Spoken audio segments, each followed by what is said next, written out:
রংপুরে নিহত কোটা আন্দোলনকারী শিক্ষার্থী আবু সাঈদের একটি ফেসবুক পোস্ট ভাইরাল হয়েছে।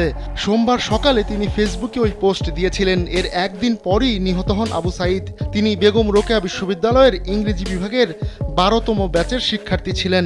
ফেসবুক স্ট্যাটাসে আবু সাঈদ লেখেন, যদি আজ শহীদ হই তবে আমার নিথর দেহটা রাজপথে ফেলে রাখবেন।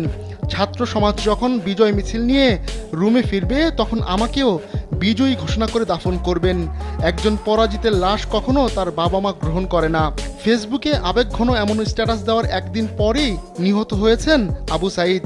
আবু সাঈদের নিহত হওয়ার খবরটি নিশ্চিত করেছেন রংপুর মেট্রোপলিটন পুলিশ আরএমপির অতিরিক্ত কমিশনার উত্তম কুমার পাল।